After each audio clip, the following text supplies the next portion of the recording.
Thank you very much, Senator Hagel, for that wonderful introduction. It is an honor to be introduced by such a distinguished legislator for whom I've always had a great deal of respect for his ideas and leadership. And thanks to you, Dr. Devine, and your staff, and to the wonderful UNA chapter of Kansas City for all that you've done to make this event possible.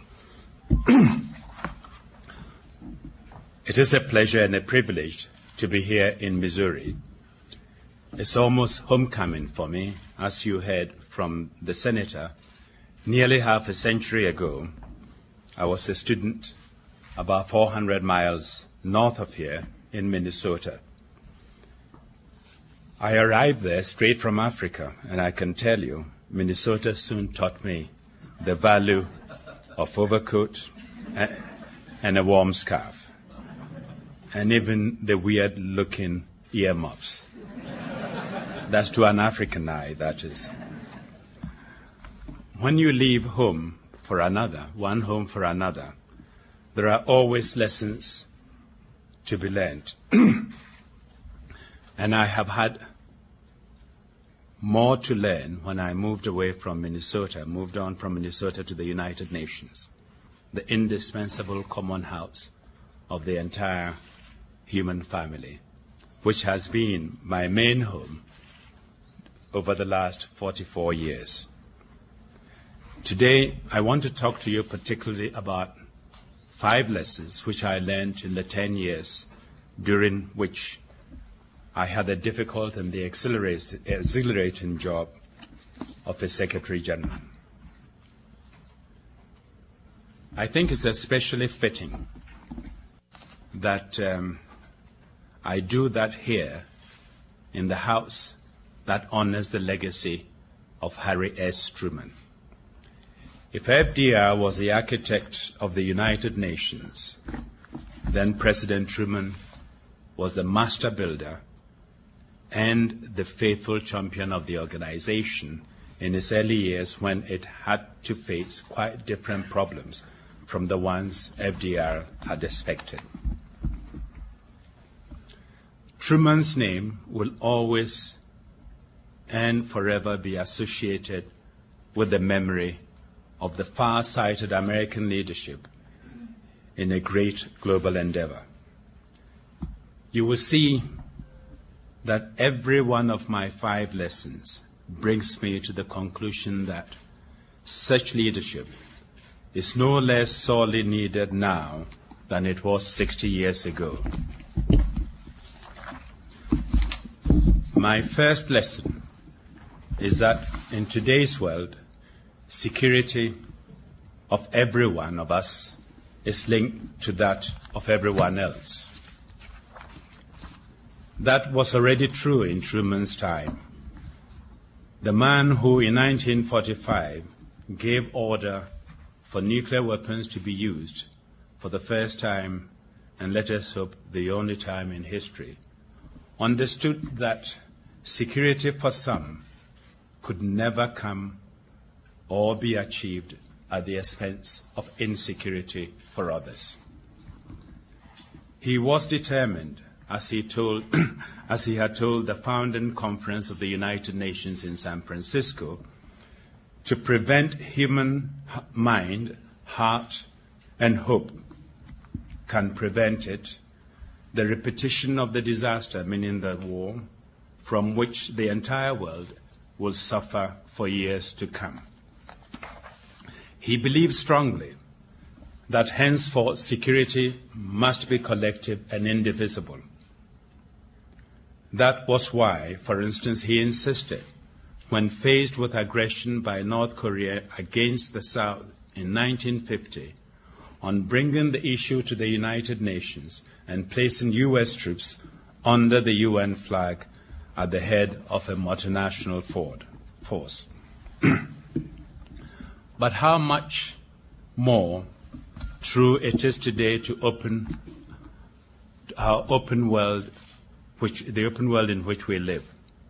A world where deadly weapons can be obtained not only by rogue states, but by extremist groups.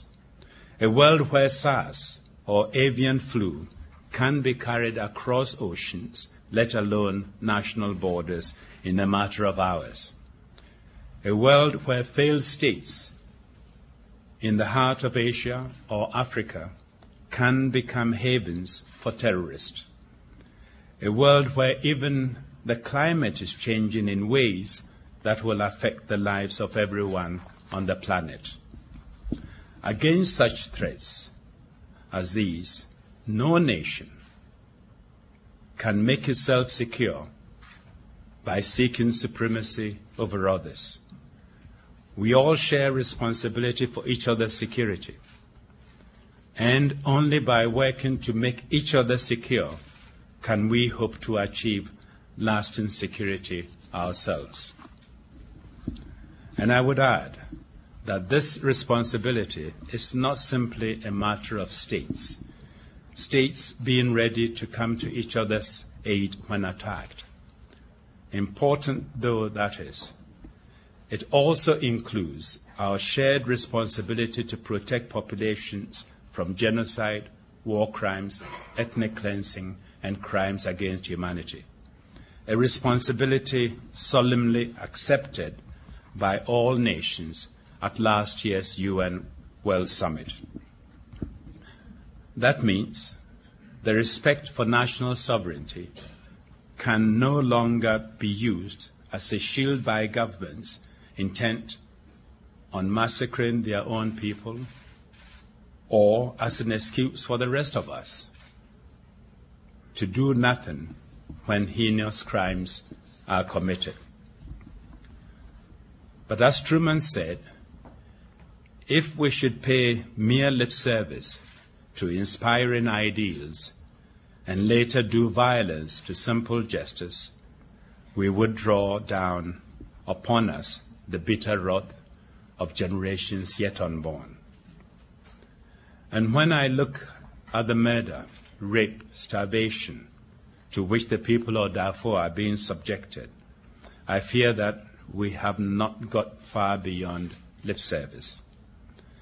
The lesson here is that high-sounding doctrines like the responsibility to protect will remain pure rhetoric unless and until those with power to intervene effectively by exerting political, economic, or, in the last resort, military muscle are prepared to take the lead. And I believe we have a responsibility not only to our contemporaries, but also to future generations. A responsibility to preserve resources that belong to them, as well as to us, and without which none of us can survive. That means we must do much more and urgently to prevent or slow down climate change. Every day that we do nothing or too little imposes higher cost on our children and our children's children. And of course, it reminds me of an African proverb that says that the earth is not ours. It's a treasure we hold in trust for future generations. I hope my generation will be worthy of that trust. My second lesson is that we are not only all responsible for each other's security, we are also, in some measure, responsible for each other's welfare. Global solidarity is both necessary and possible. It is necessary because without a measure of solidarity, no society can be truly stable and no one's prosperity truly secure. That applies to national societies as all the great industrial democracies learned in the 20th century, but it also applies to the increasingly integrated global market economy that we live in today. It is not realistic to think that some people can go on deriving great benefits from globalization while billions of their fellow human beings are left in abject poverty or even thrown into it. We have to give our fellow citizens, not only within each nation, but in the global community, at least a chance to share in our prosperity. That is why 5 years ago, the UN Millennium Summit adopted a set of goals, the Millennium Development Goals, to be reached by 2015. Goals such as reducing by 50% the proportion of people in the world who don't have clean water to drink, making sure all girls and boys receive at least primary education, slashing infant and maternal mortality, and stopping the spread of HIV/AIDS. Much of that can only be done by governments and people in the countries themselves. But richer countries, too, have a vital role to play. Here, too, Harry Truman proved himself a pioneer, proposing in 1949, in his inaugural address, a program of what came to be known as development assistance. And our success in mobilizing donor countries to support the Millennium Development Goals through debt relief, increased foreign aid, convinces me that global solidarity is not only necessary, but possible. Of course, foreign aid by itself is not enough. Today we realize that market access, fair terms of trade, and a non-discriminatory financial system are equally vital to the chances of poor countries. Even in the next few weeks and months, Americans can make a crucial difference to many millions of people if you are prepared to save the Doha round of negotiations. You can do that by putting your broader national interest above that of some powerful sectional lobbies, while challenging Europe and the large developing countries to do the same.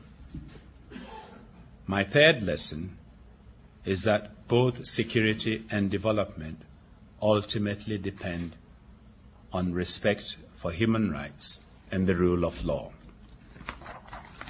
Although increasingly interdependent, our world continues to be divided, not only by economic differences, but also by religion and culture.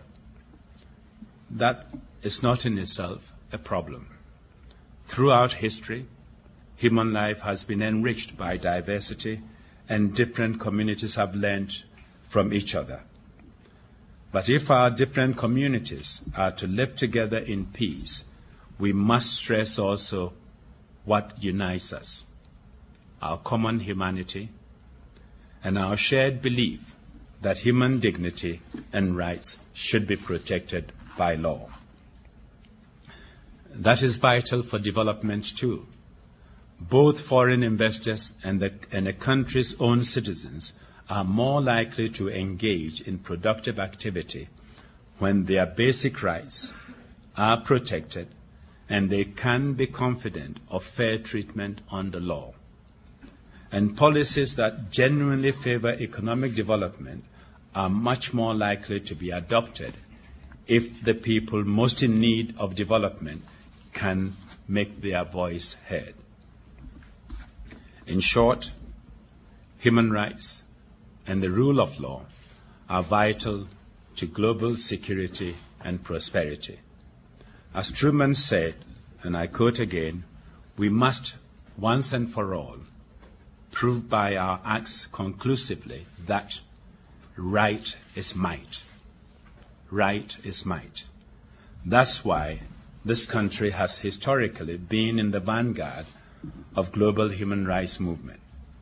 But that lead can only be maintained if America remains true to its principles, including in the struggle against terrorism.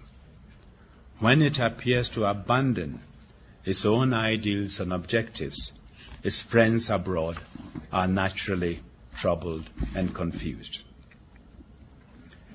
And states need to play by the rules towards each other, as well as towards their own citizens. That can sometimes be inconvenient, but ultimately what matters is not inconvenience, it is doing the right thing. No state can make its own actions legitimate in the eyes of others. When power, especially military force, is used, the world will consider it legitimate only when convinced that it is used and is being used for the right purpose, for broadly shared aims in accordance with broadly accepted norms. No community anywhere suffers from too much rule of law. Many do suffer from too little. And the international community is among them. This must change. The U.S. has given the world an example of democracy in which everyone, including the most powerful, is subject to legal restraint. Its current moment of world supremacy gives it a priceless opportunity to entrench the same principles at the global level.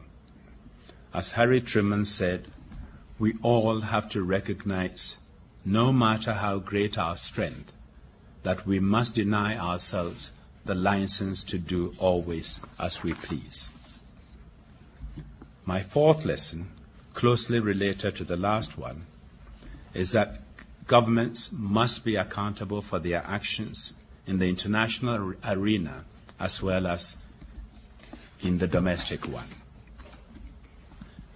Today, the actions of one state can have a decisive effect on the lives of people in other states.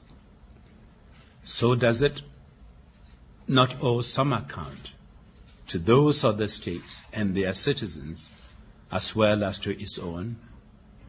I believe it does. As things stand, accountability between states is highly skewed. Poor and weak countries are easily held to account because they need foreign assistance, they need help. But large and powerful states whose actions have the greatest impact on others can be constrained only by their own people working through their domestic institutions. That gives the people and institutions of such powerful states a special responsibility to take account of global views and interests, as well as national ones. And today, they need to take into account also the views of what in UN jargon we call non-state actors. I mean commercial corporations, charities, and pressure groups, labor unions, philanthropic foundations, universities, and think tanks. All the myriad forms in which people come together voluntarily to think about or try to change the world. None of these should be allowed to substitute itself for the state or for the democratic process by which citizens choose their governments and decide policy. But they all have the capacity to influence political processes on the international as well as the national level. States that try to ignore this are hiding their heads in the sand. The fact is that states can no longer, if they ever could, confront global challenges alone. Increasingly, we need to enlist the help of these other actors, both in working out global strategies and in putting those strategies into action once agreed. It has been one of my guiding principles as Secretary General to get the UN to help achieve its objectives. For instance, through the Global Compact with International Business, which I initiated in 1999, or the worldwide fight against polio, which I hope is now in its final chapter, thanks to wonderful partnership between the UN family, the US Center for Disease Control, and crucially, Rotary International. So that is 4 lessons. Let me briefly remind you of them. First, we are all responsible for each other's security. Second, we can and must give everyone the chance to benefit from global prosperity. Third, both security and prosperity depend on human rights and the rule of law. Fourth, states must be accountable to each other and to a broad range of non-state actors in their international conduct. My 5th and final lesson derives inescapably from those other 4. We can only do all these things by working together through a multilateral system and by making the best possible use of the unique instrument bequeathed to us by Harry Truman and his contemporaries, namely the United Nations.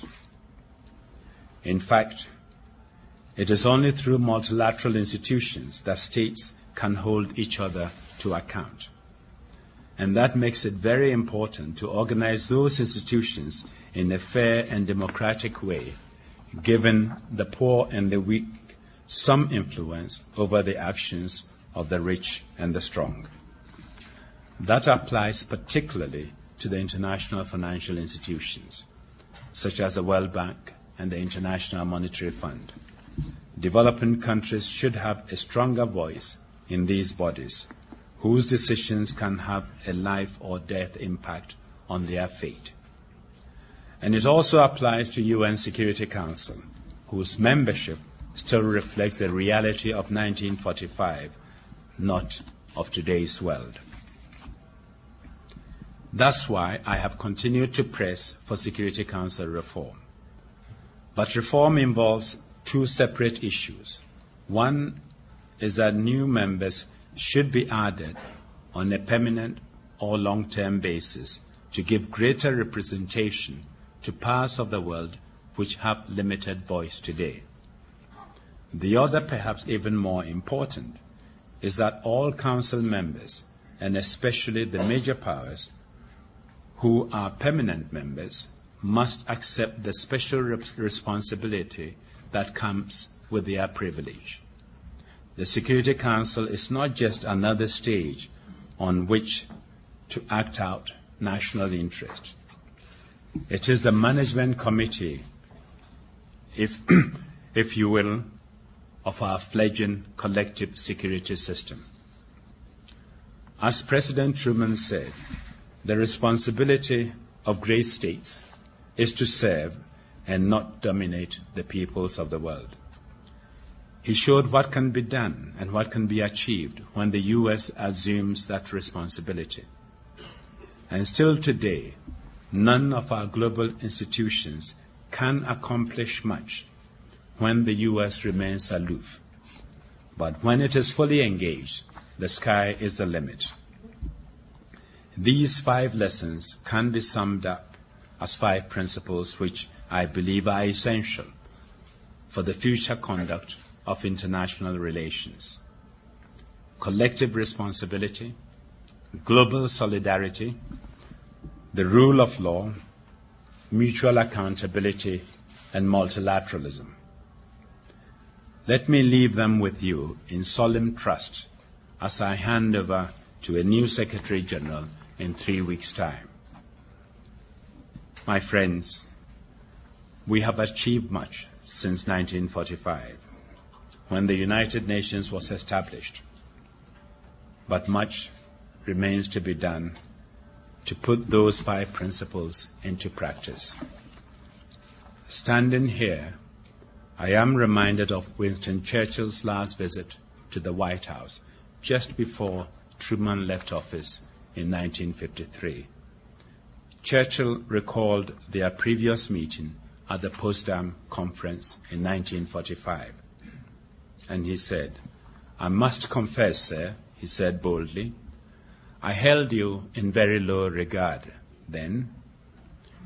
I loathed your taking the place of Franklin Roosevelt. Then he paused for a moment and continued. Did so much in the last century to build an effective multilateral system with the United Nations at its heart. Do you need it less today? And does it need you less than 60 years ago? Surely not. More than ever, today Americans, like the rest of humanity, need a functioning global system through which the world's people can face global challenges together. And in order to function more effectively, the system still cries out for far-sighted American leadership in the Truman tradition. I hope and pray that American leaders of today and tomorrow will provide it. Thank you very much.